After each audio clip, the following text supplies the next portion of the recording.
So what do you think of when you think of lumberjacks? Do you think of somebody from 100 years ago, or do you think of the new fashion lumbersexual? In advertising and fashion, we're currently seeing models in plaid flannel and men with beards on fashion runways.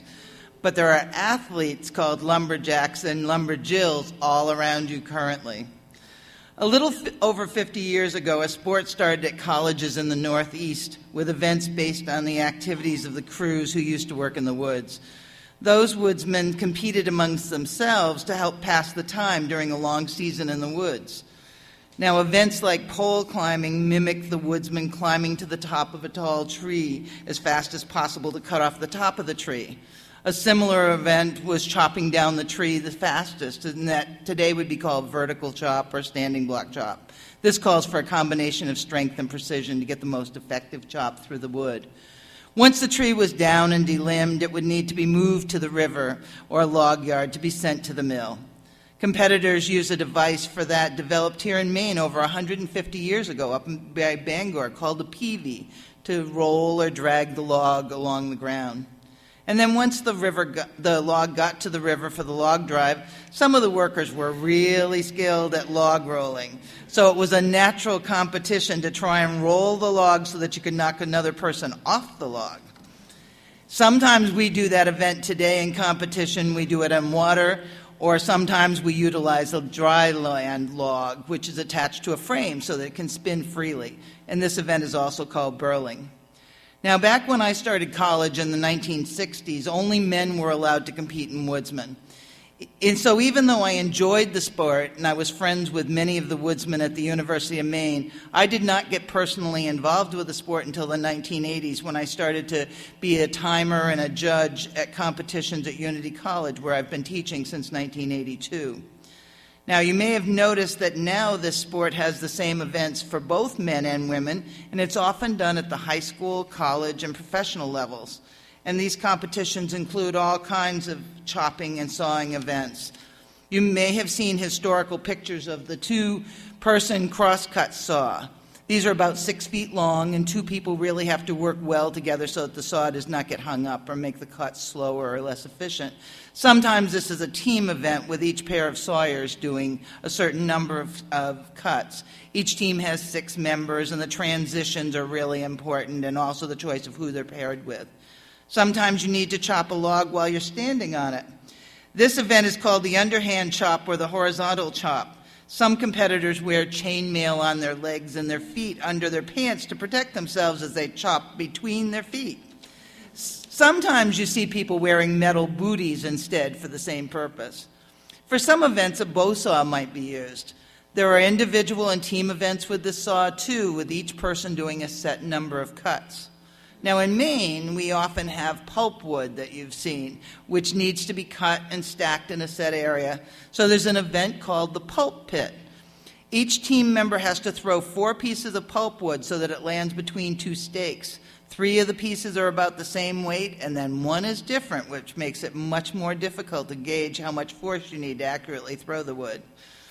And then after the woodsman's crew back in the woods broke for lunch or headed back to camp, it was important to get a fire going quickly to boil the water for a nice cup of tea. Now we have an event called fire build or water boil. Competitors get a block of wood, an axe, and a knife, or 2 axes, and usually 3 matches. And the water has a little bit of soap in it so that when it boils, it foams over the top of the can. Some events have just been developed for fun. This event is called Distack. Using a chainsaw, the competitor cuts as many cookies as possible without them falling off the stack. This event requires a steady hand, real strength, and an awareness of how the stack is balanced. Sometimes we have canoeing events, too. Some are doubles canoeing, with the competitors go through a set pattern as quickly as possible. The pair has to be able to work together and be able to adjust to conditions such as the current or the wind speed. There's also single canoeing events and portage events where both competitors have to carry the canoe on land and then also paddle that course. One of the events that people always love to try is the axe throw. Sometimes there's a full soda can in the bullseye of the target. If the competitor hits the bullseye, the can will explode, which the crowd loves. Woodsman's competitions take place all over the world. The team at Unity College, competes against teams from all over Canada, New England, New York, and Pennsylvania. We just had a competition all day today at Colby College called the Mud Bowl, with teams from all over the Northeast and Canada. And one of our competitions in New Brunswick, the Unity College team posed with the world's largest axe in Nakawitsk. In the late 1990s, the Unity College Woodsman's team lost their coach, and some of the team members approached me to see if I would work with them, since I'd been a judge for so long. So I became Mama Pat to the team, and I still work with that team today. NELA is the New England Lumberjack Association. Its members compete at local agricultural fairs and exhibitions for prize money and points in the overall professional standing for the year. NELA members are really great at helping college competitors, too, develop their skills and techniques through demonstrations, workshops, and mentoring. And many of these professional competitors that are in NELA also travel to other parts of the United States and even sometimes represent the United States in international competitions.